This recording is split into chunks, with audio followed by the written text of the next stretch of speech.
Un fils laissa son père devant la porte d'une maison de retraite. Il démarra la voiture sans même se retourner. Le vieil homme resta debout, une petite valise à la main. À l'intérieur, 2 chemises usées, une photo de son épouse disparue et une lettre qu'il n'avait jamais eu le courage d'envoyer. Les employés de l'établissement l'accueillirent avec douceur. Ils lui donnèrent une chambre simple, un lit propre et le silence. Beaucoup trop de silence. Les jours devinrent des semaines. Les semaines, des mois. Aucun appel. Aucune visite. Seulement le tic-tac du temps qui s'écoulait lentement. Parfois, le père s'asseyait près de la fenêtre, regardant la route par où son fils était parti. Chaque soir, il murmurait la même prière. « Seigneur, protège-le, même s'il m'a oublié. » Un soir, la voix tremblante, il demanda à une infirmière, « Ma fille, pourrais-tu appeler mon fils? Je ne veux rien lui demander, je veux juste entendre sa voix, une dernière fois. » 2 semaines plus tard, une voiture de luxe se gara devant la maison de retraite.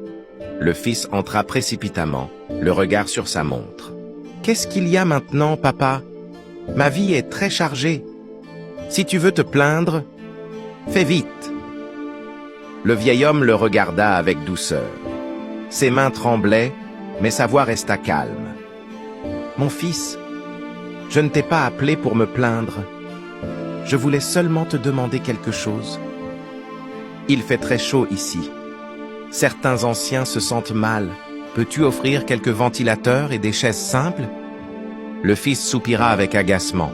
« Je paie déjà cher pour que tu sois ici, papa. Faut-il encore que je finance tout l'établissement? » Le père sourit tristement. « Ce n'est pas pour moi que je demande cela, mon fils. C'est parce qu'un jour, quand viendra ton tour d'être ici, j'aimerais que tu trouves un endroit digne. » Ces mots frappèrent le cœur du fils comme un éclair de honte et de souvenir. Il revit les nuits où son père travaillait sous la pluie, les chaussures trouées qu'il refusait de remplacer, les repas partagés quand il n'y en avait pas assez. Le fils tomba à genoux, les larmes aux yeux. « Pardonne-moi, papa. Je t'ai abandonné quand tu avais le plus besoin de moi, mais je te promets, cela ne se reproduira plus. » Ce jour-là, il le ramena à la maison. Avant de partir, il réunit les employés. Acheter des ventilateurs, des matelas neufs, du linge propre et de bons repas. Personne ici ne vivra plus sans dignité. C'est ma promesse. Le vieux père sourit, apaisé.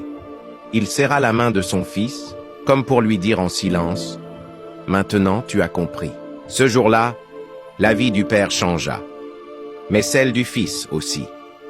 Car il comprit que la véritable grandeur ne se mesure pas à ce qu'on possède, mais à la façon dont on traite ceux qui nous ont aimés en premier. Apprécier les siens de leur vivant, c'est de la sagesse. Les honorer tant qu'il est encore temps, c'est de la noblesse. N'attends pas que le regret arrive trop tard. Un père donne tout, sans rien demander.